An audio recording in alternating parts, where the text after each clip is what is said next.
And you're Kelley Baker, PhD, and tell me about your specialization. So I specialize in providing mental health services for family law cases, and particularly parental alienation cases. Okay. I was just at your seminar. It was wonderful. What really surprised me about the seminars, I listened to some of the feedback from other people, the judges. Well, I guess they were mostly family law attorneys that were there. But it seemed like there was very little awareness. I kind of thought that parental alienation was so widely known that the family law attorneys would have said, oh, this is old hat, but you had almost 40 people in that room with you. Yes, yeah, that was one of the things I realized is that many people do know the term now, but they only understand it at a really very surface level definition of the term. And so, which was why I really wanted to start speaking on it and educating about it. So, and that's one thing I said in the talk, that the problem with that is that the families really don't get the help that they need because there's either an over minimalization of the problem or an overreaction to it, and the treatment doesn't match what's actually the dynamics in the family. So how did you get involved in this study? I mean, there's very few people that specialize in parental alienation. Do you have any personal experience that brought you into this in particular?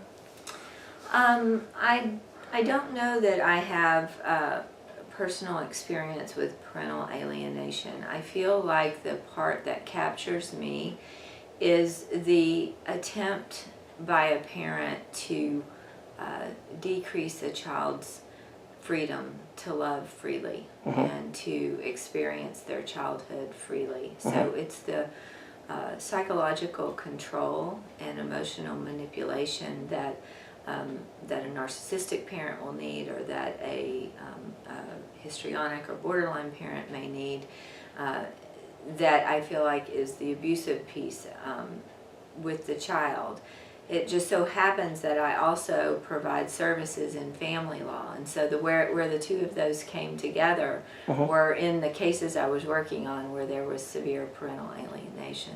Okay, so when you talk about the histrionic, the borderline, and the narcissistic personality, usually when people say those things, they have certain images conjured up in their mind about, this person here is like really whacked out or something. Do you find these types of personalities in the so-called normal-looking people, professionals, people that you would say, oh, what a wonderful person that is, but...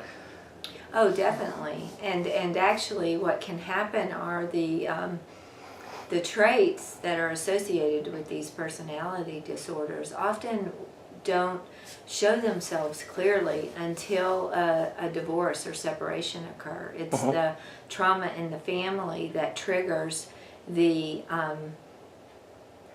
severe symptomology that we might find. In that way, we know that with parental alienation, the disrupted parent-child relationships are often transgenerational, which is why the trauma of the divorce or the separation will trigger these personality symptoms that perhaps the partner hasn't really seen very much of until this point. Okay, you mentioned that they were transgenerational, so are you saying that when you have a parental alienation that takes place, that it may also evolve into grandparent alienation or alienation of an entire family, extended family on that one parent side? Well, it's definitely possible that a grandparent is contributing to the alienation of the children from the other parent.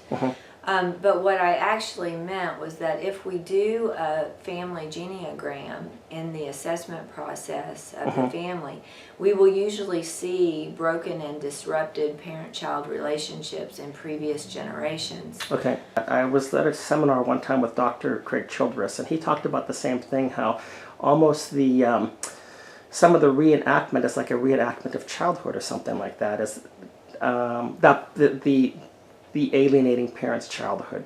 Do you find that? Yes, definitely. Okay. And it can be very unconscious and occur at the same age that the parent was when they were taken from one of their parents.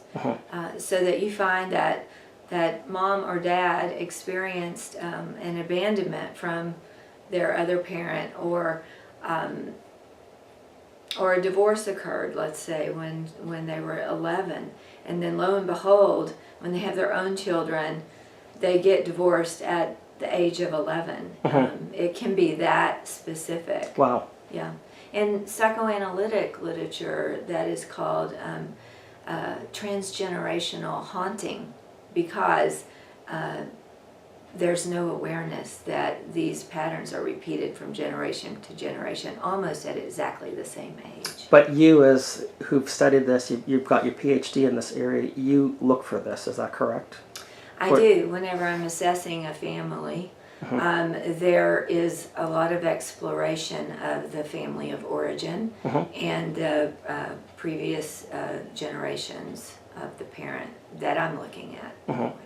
So some of these behaviors, you mentioned specifically that they are triggered many times by divorce, but what about the families that appear to be intact?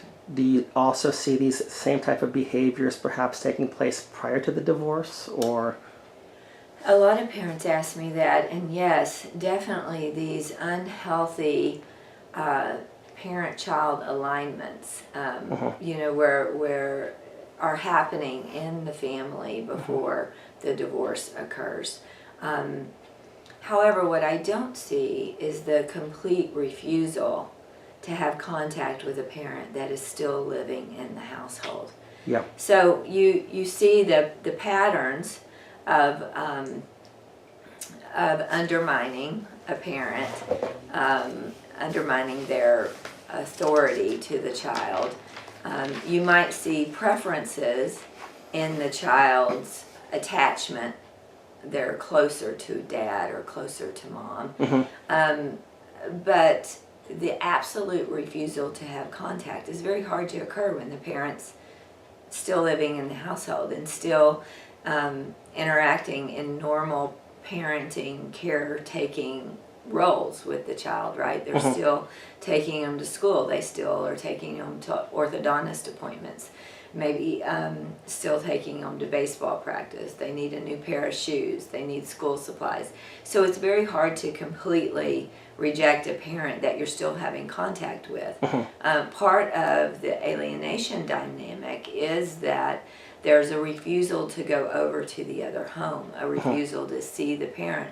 So there's something that happens when the parents establish two separate households where an element of choice enters into the picture for the child that's not there when they're still living in the same household. What does a healthy parent do in a situation where there are now two households? Really being supported to the child in the transitioning between the two homes is the first thing. Acknowledging that the child is going through huge changes. Also being aware enough of the dynamics that may have been occurring before the actual separation of the homes came about. Right? Did the parent feel like the other parent was undermining their authority? And to expect that will probably continue. And get worse. And get worse. Right. And try to prepare for that. So right. Educating themselves about how that happens. A lot of times a rejected parent, their response, because they are usually the healthiest parent, their response is, oh, my child is experiencing stress. Maybe I just need to back off and let the child have some space. In a situation where the child is just experiencing stress and just getting used to a new situation, that might be helpful. In an alienation situation, that only makes it worse. So the attempt on the parent to be empathic to the child and their distress, and to step back and allow more space and maybe not require that the child come over, exasperates the problem and makes it harder for the child to eventually come over. And the way that the parent who's allowing the child to do that might notice that the difference is do they have a parent on the other side who is helping the child to continue to maintain contact with the parent? Right. Or do they have a parent on the other side that they get the feeling has some investment in the child not seeing them? Right. Because if that's the case, then chances are giving the child space is not going to do anything except make it worse. Yeah. Yeah. So you talked about the spectrum of alienation from mild to moderate to severe. Is there a typical time frame that you see where somebody progresses from mild to moderate to severe? Is that something that changes depending upon family dynamics and the individuals involved, or? It really is unique to each child, and some of it depends on exactly what you mentioned before, which is how much of this was happening before the parents actually separated their households. Mm-hmm. Yeah, it's hard to say.